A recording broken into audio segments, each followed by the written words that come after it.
we speak to Jakob Thoisen, CEO of Palsgaard, regarding the company's achievement of becoming carbon neutral across its operations, which includes confectionery and bakery applications. We've been working with this dedicated for more than 10 years, and now finally we have reached the goal that we set out to do in 2010. We have reached it 2 years early, which we are very proud of course.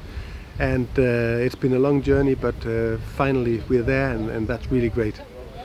Absolutely. And from what you were saying earlier, it started out in 2005. Can you just recap on that a little bit? Yeah, it started out in 2005. In fact, we installed a straw-fired burner to heat the houses, to heat the manor house, to heat the separate houses on the estate, and to heat the factory the buildings. And by installing this straw-fired burner, we saved about 1,900 tons of CO2. At the same time, it was a fantastic business case, so we saved some money as well, going from using diesel, going to use straw. So all in all, it was a good business case. And then after that, the CEO of the Scow Foundation at that time went to Greenland, and he had been there 3 years prior to his last visit, and he saw with his very own eyes that the glaciers were melting, and he came back and he said, we need to do more than we had just done with installing the straw-fired burner. So we started looking into what more can we do, and as we went along, we actually thought at the time that it would be possible to set a very, very ambitious goal of being CO2 neutral in 2020. We set the goal in 2010, and now we are 2018, and that means that we reached it 2 years early. Very good indeed. Can you tell us how that will affect your confectionery and bakery operations?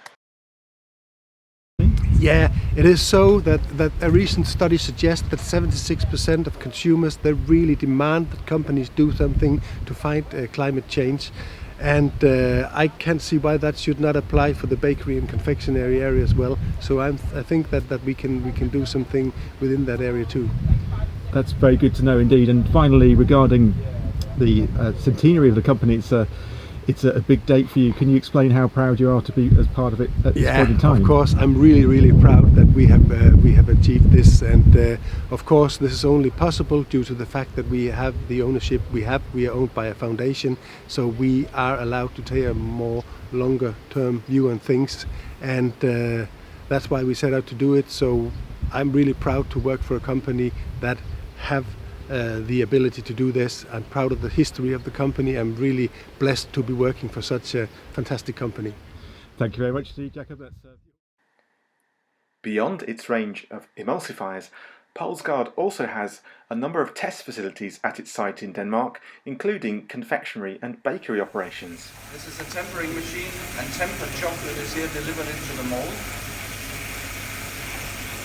Now, even in a molding process, the viscosity profile requirements is actually put to the chocolate not only by the machinery but also with the molder in action.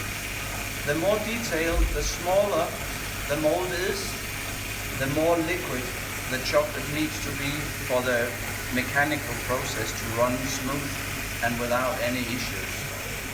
The small cake is for your health, and it's easy to make. It is gluten-free? Yes, this one is gluten-free. Yeah, it's easy to make. You make a dough and bake half of it, and the other half, when it's baked, you put in the top.